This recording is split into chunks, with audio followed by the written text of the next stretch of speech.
ನಮಸ್ಕಾರ ಎಲ್ಲರಿಗೂ. ನಾನು ಶಾಂತಲಾ ಸಂತೋಷ್ ಮೈಂಡ್ ಮಂತ್ರ ಚಾನಲಿಂದ. ಹೇಗಿದ್ದೀರಾ ಎಲ್ಲರೂ? ನಾನು ಈ ದಿನ ಮಕ್ಕಳು ಪೋಷಕರ ಮಾತನ್ನು ಸರಿಯಾಗಿ ಕೇಳ್ತಾ ಇಲ್ಲ. ನಾವು ಯಾವಾಗ ಅವ್ರ ಜೊತೆಗೆ ಮಾತಾಡಬೇಕು, ನಾವು ಏನೇ ಹೇಳಿದರೂ ಸಹ ಮಕ್ಕಳು ಅದಕ್ಕೆ ವಿರುದ್ಧವಾಗಿ ಮಾತಾಡ್ತಾರೆ. ನಮಗೆ ತುಂಬ ಬೇಜಾರಾಗುತ್ತೆ. ಈ ಥರ ಎಲ್ಲ ಈಗೀಗ ತುಂಬ ಜಾಸ್ತಿ ಆಗ್ತಾಯಿದೆ. ಪೋಷಕರು ಮಕ್ಕಳಿಗೆ ಏನೇ ಹೇಳಿದರೂ ಸಹ ಮಕ್ಕಳು ಕೇಳೋ ಸ್ಥಿತಿಯಲ್ಲಿ ಈಗ ಇಲ್ಲ.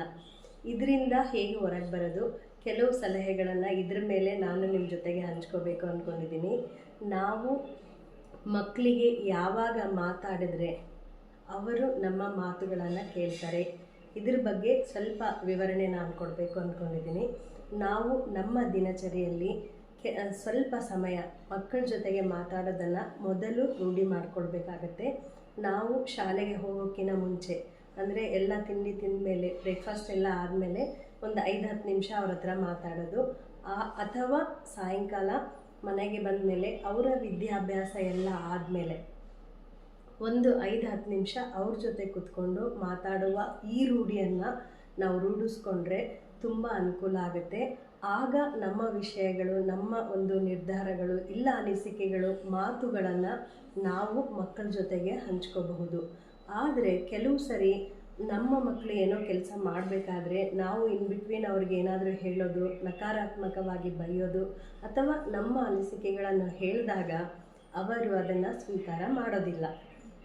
ನಾವು ಏನೇ ವಿಷಯ ಮಾತಾಡಬೇಕಾದ್ರೆ ಅವರು ಯಾವ ಮನೋಸ್ಥಿತಿಯಲ್ಲಿದ್ದಾರೆ ಅನ್ನೋದನ್ನು ನಾವು ಗಮನದಲ್ಲಿ ಇಟ್ಕೋಬೇಕಾಗತ್ತೆ.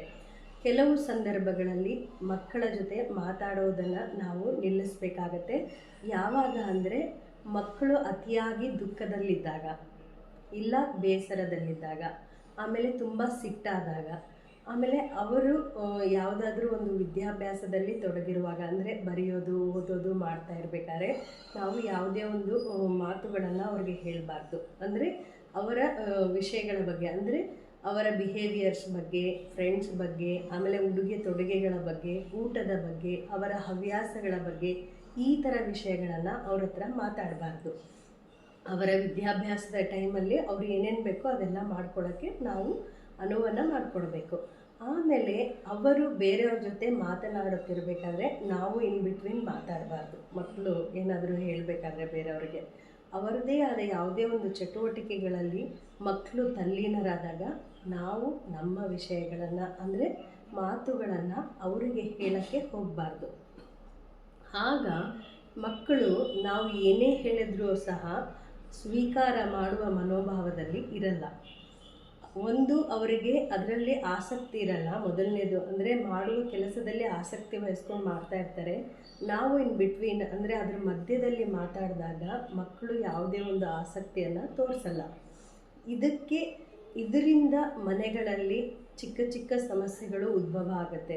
ನನ್ನ ಮಕ್ಕಳು ಏನು ಯೋಚನೆ ಮಾಡ್ತಾರೆ ಅಂದರೆ, ನಮ್ಮ ಒಂದು ಕೆಲಸಕ್ಕೆ ಇವರು ಪ್ರೋತ್ಸಾಹ ಕೊಡಲ್ಲ, ನಮ್ಮದೇ ಆದ ಯಾವುದೇ ಒಂದು ಚಟುವಟಿಕೆಗಳಲ್ಲಿ ನಮ್ಮ ಪೋಷಕರಿಗೆ ಆಸಕ್ತಿ ಇಲ್ಲ, ನಮ್ಮ ಒಂದು ಯಾವುದೇ ಒಂದು ಯೋಚನೆಗಳಿಗೆ ಗೌರವ ಇಲ್ಲ, ಈ ಥರ ಮಕ್ಕಳು ಆಲೋಚನೆ ಮಾಡೋಕ್ಕೆ ಸ್ಟಾರ್ಟ್ ಮಾಡ್ತಾರೆ.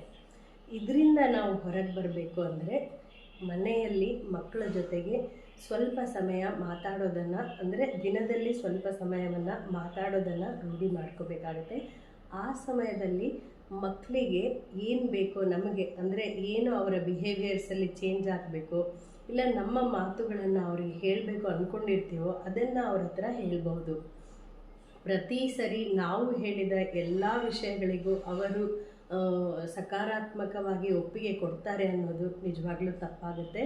ಕೆಲವೊಂದು ಸರಿ ಮಕ್ಕಳು ನಾವು ಹೇಳೋದನ್ನು ವಿರೋಧ ಮಾಡ್ತಾರೆ. ಆಗ ಕೆಲವು ದಿನಗಳು ನಾವು ಸುಮ್ಮನಿದ್ರೆ ಅವ್ರಿಗೆ ಅರ್ಥ ಆಗುತ್ತೆ ನಾವು ಯಾಕೆ ಹೇಳಿದ್ದೀವಿ, ಪೋಷಕರು ಯಾಕೆ ಹೇಳಿದ್ದಾರೆ ಈ ವಿಷಯದ ಬಗ್ಗೆ ಅಂತ ಗೊತ್ತಾಗುತ್ತೆ. ಯಾವುದೇ ಒಂದು ವಿಷಯವನ್ನು ನಾವು ಮಾತಾಡಬೇಕಾದ್ರೆ ಮಗು ಅದನ್ನು ಸ್ವೀಕಾರ ಮಾಡುವ ಮನೋಸ್ಥಿತಿಯಲ್ಲಿ ಇರಬೇಕು. ಹಾಗೆ ಇಲ್ಲ ಅಂದಾಗ ನಾವು ಸುಮ್ಮನೆ ಇರಬೇಕಾಗತ್ತೆ. ಮಗು ಸ್ವಲ್ಪ, ಅಂದರೆ ಮಕ್ಕಳು ಸ್ವಲ್ಪ ದಿನಗಳಾದಮೇಲೆ ಮತ್ತೆ ನೀವು ಇದು ಮಾಡಿದ್ರೆ ಅನುಕೂಲ ಆಗುತ್ತೆ, ಈ ಥರ ಯೋಚನೆ ಮಾಡಿದ್ರೆ ಅನುಕೂಲ ಆಗುತ್ತೆ, ಇದರಿಂದ ನಿನ್ನ ಬೆಳವಣಿಗೆ ಚೆನ್ನಾಗಾಗತ್ತೆ, ಈ ಥರ ನಾವು ಸಕಾರಾತ್ಮಕವಾಗಿ ಮಾತಾಡಿದ್ರೆ ಅವ್ರಿಗೂ ಸಹ ಒಂದು ಉತ್ಸಾಹ ಬರುತ್ತೆ. ಮೊದಲು ನಾವು ಯಾವುದೇ ವಿಷಯವನ್ನು ಮಕ್ಕಳಿಗೆ ಮಾತನಾಡುವ ಮೊದಲು ಮಕ್ಕಳ ಒಂದು ಮನೋಭಾವವನ್ನು ನಾವು ಗಮನದಲ್ಲಿ ಇಟ್ಕೋಬೇಕಾಗತ್ತೆ. ಅವರಿಗೆ ಯಾವುದೇ ಒಂದು ನೋವು ಆಗದ ಹಾಗೆ ನಾವು ಮಾತುಗಳನ್ನು ಆಡಬೇಕಾಗತ್ತೆ. ಇದರಿಂದ ಮಕ್ಕಳಿಗೆ ಅವರ ಮನಸ್ಸಿನಲ್ಲಿರುವ ಮಾತುಗಳನ್ನು ಹೇಳೋದಕ್ಕೆ ಸಾಧ್ಯ ಆಗುತ್ತೆ. ಯಾವುದೇ ಒಂದು ಚಿಕ್ಕ ಸಮಸ್ಯೆಯನ್ನು ಕೆಲವು ದಿನಗಳ ನಂತರ ಆರಾಮಾಗಿ ಪರಿಹಾರವನ್ನು ಮಾಡ್ಕೋಬಹುದು. ಒಂದೇ ಸರಿ ಪೋಷಕರು ಮಾತನಾಡಬೇಕಾದ್ರೆ ಮಕ್ಕಳು ಈ ಒಂದು ಬಿಹೇವಿಯರ್ಸ್ ಏನೆಲ್ಲ ಇದೆ ಈಗ, ಅಂದರೆ ಅವರು ಮಾಡಬೇಡ ಅಂತ ಪೋಷಕರು ಹೇಳ್ತಿರ್ತಾರೆ, ಅದೇ ಕೆಲಸವನ್ನು ಮಕ್ಕಳು ಮಾಡ್ತಾ ಇರ್ತಾರೆ. ಆದರೆ ಅದರಿಂದ ಹೇಗೆ ನಾವು ಮಗುವನ್ನು ನಮ್ಮ ಮಾತು ಕೇಳೋ ಥರ ಮಾಡೋದು ಅಂತ ಹಲವು ಪೋಷಕರಿಗೆ ಒಂದು ಕ್ವೆಶ್ಚನ್ ಮಾರ್ಕ್ ಇದೆ.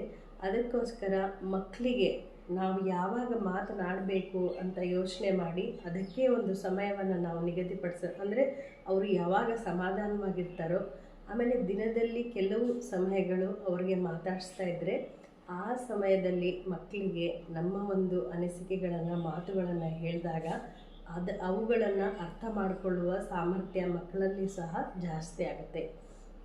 ಮಕ್ಕಳು ಸಹ ಹೌದು, ಇವರು ಪೋಷಕರು ನಮ್ಮ ಬೆಳವಣಿಗೆಗೆ ಅನುಕೂಲವಾಗುವ ಥರನೇ ಹೇಳ್ತಾ ಇದ್ದಾರೆ ಅಂತ ಕೆಲವು ದಿನಗಳಾದಮೇಲೆ ಅವ್ರಿಗೂ ಸಹ ಅರ್ಥ ಆಗುತ್ತೆ. ಈಗ ಮಕ್ಕಳು ಮಾತೇ ಕೇಳಲ್ಲ, ಏನೇ ಹೇಳಿದರೂ ಸಹ ವಿರುದ್ಧವಾಗಿ ಮಾತಾಡ್ತಾರೆ, ನಮ್ಮನ್ನು ಗೌರವಪೂರ್ಣವಾಗಿ ನೋಡ್ಕೊಳ್ಳಲ್ಲ. ಈ ಥರ ಒಂದು ಹಲವಾರು ಚಿಕ್ಕ ಚಿಕ್ಕ ಸಮಸ್ಯೆಗಳು ಮಕ್ಕಳ ಮತ್ತು ಪೋಷಕರ ನಡುವೆ ಬರ್ತಾ ಇದೆ. ಸೊ ಈ ಎಲ್ಲ ಕೆಲವು ಅಂಶಗಳನ್ನು ಗಮನದಲ್ಲಿ ಇಟ್ಕೊಂಡು ಈ ಚಿಕ್ಕ ಒಂದು ವಿಡಿಯೋ ಎಲ್ಲರಿಗೂ ಉಪಯೋಗ ಆಗಲಿ ಅಂತ ನಾನು ಶೇರ್ ಮಾಡ್ತಾ ಇದ್ದೀನಿ.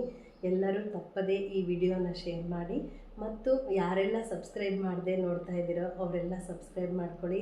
ಮತ್ತು ಈ ವಿಡಿಯೋ ನಿಮಗೆ ಇಷ್ಟ ಆಗಿದ್ದರೆ ಲೈಕ್ ಕೊಡೋದನ್ನು ಮರಿಬೇಡಿ. ಮತ್ತೆ ಒಂದು ಒಳ್ಳೆಯ ವಿಡಿಯೋ ಜೊತೆ ನಿಮ್ಮ ಮುಂದೆ ಇರ್ತೀನಿ. ಅಲ್ಲಿವರೆಗೂ ನಮಸ್ಕಾರಗಳು.